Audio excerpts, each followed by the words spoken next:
On July 28, a rally of solidarity with Romanian protesters was held near the Romanian embassy in Chișinău.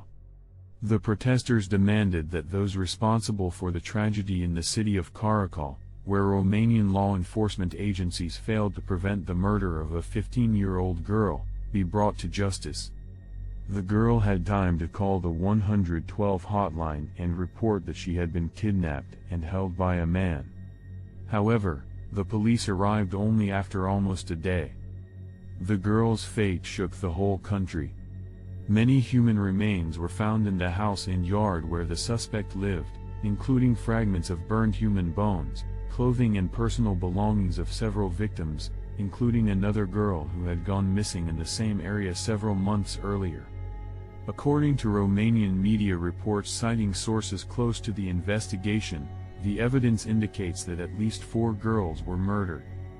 The suspect, a 66-year-old man, was arrested and charged with rape and murder. The alleged serial killer, a 66-year-old man dubbed the Ulta Monster by the Romanian media, was arrested for 30 days after being detained. He denies his guilt and claims he never saw the girls. The clothes found in his home allegedly belonged to his wife, who lives in Italy with their 4 children. Neither he nor his lawyer could comment on the information that Alexandra had called 911 from her phone. According to neighbors, the man was a locksmith who sometimes hired women to take care of his house and the dogs he kept in his yard. He also often worked part-time as a driver. When news of the Caracal tragedy broke out, thousands of Bucharest residents took to the streets demanding the resignation and punishment of officials, accusing them of corruption and incompetence.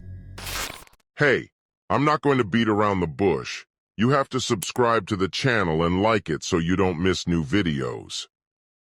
The head of the Romanian police, Ion Budu, was fired, and Prime Minister Viorica Dancila also demanded the resignation of the prefect of Olt County.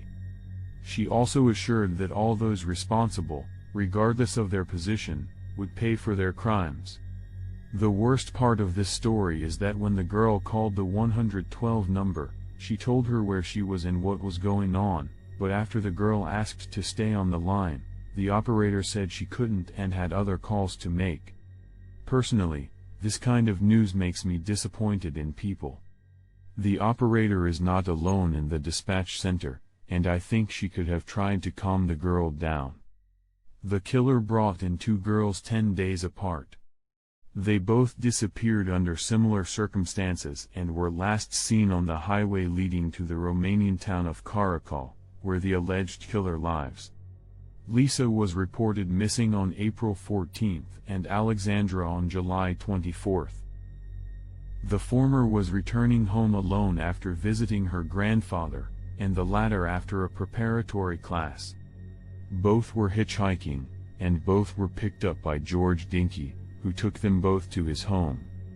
This is the official version of events, and information at this stage of the investigation is incomplete and sometimes contradictory, either because of confusing statements from the suspect or overzealous press efforts to publicize the Hollywood-style story. In August 2019, George Dinky confessed to the crimes. According to neighbors, he looked little like a psychopath or even a criminal. Well, as it usually happens according to the investigators, he is completely calm and answers all questions and takes what happened with the utmost simplicity. As if he thought he would not go to jail. Unfortunately, when the police arrived and began to inspect the site, and I will remind you that it happened only 17 hours after the girl called 112, although she almost exactly explained her whereabouts, girl was found already burnt in a metal barrel. People continued to bring flowers and leave candles at the house of Georg Dinky, wherein the barrel with ashes found, according to investigators, irrefutable evidence of murder. Later DNA test results confirmed that in this barrel were burnt 4 girls, and also where he put another body of 2 girls he did not tell. But in addition, in the case of Alexandra's disappearance, prosecutor Vasilescu did not share the video of Dim's car with other prosecutors until the morning of July 27, and even then he only showed them a frame from the video where the license plate number was not visible. On July 27, after the search of Dimk's property finally took place, prosecutor Popescu Crestian apparently claimed that Alexandra was not only murdered at 2 a.m. and that the cause of her death was strangulation. Alexandra and Louise's family received phone calls from men who reassured the girls shortly after each disappearance. Alexandra's mother received a series of phone calls before and after her daughter's alleged murder. At least one of the phone calls, purportedly from Georgie Dink, informed Louise that Alexandra was healthy, married, and had gone to work abroad. In April, Louise's family received 2 similar phone calls, one allegedly from Dink and one from an unknown man. It has been suggested that Dink may have had accomplices, which casts doubt on Georgie's claim that he burned Alexandra's body. First, it is unclear why Dink did not dispose of the body immediately if he knew that Alexandra had called the police on his phone. Instead, he decided to slowly burn the whole body over a period of 8 hours. Moreover, he knew that burning the entire body would result in a foul odor and some smoke, but Dink's neighbors gave conflicting testimony as to whether they smelled any unusual odor, and none of them saw any smoke coming from Dink's property. The detective who investigated Alexandra and Louise was criticized for investigating them as murders rather than kidnappings.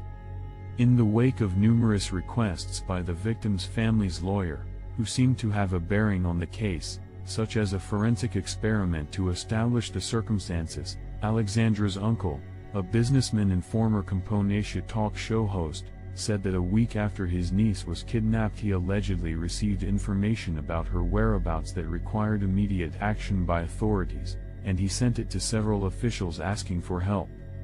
The first person he contacted was President Klaus Johannes, who bashfully replied that he would analyze it. None of the officials mentioned publicly commented either on Componatia's request or on how they handled the information. If you think that's where the oddities end, here's another one.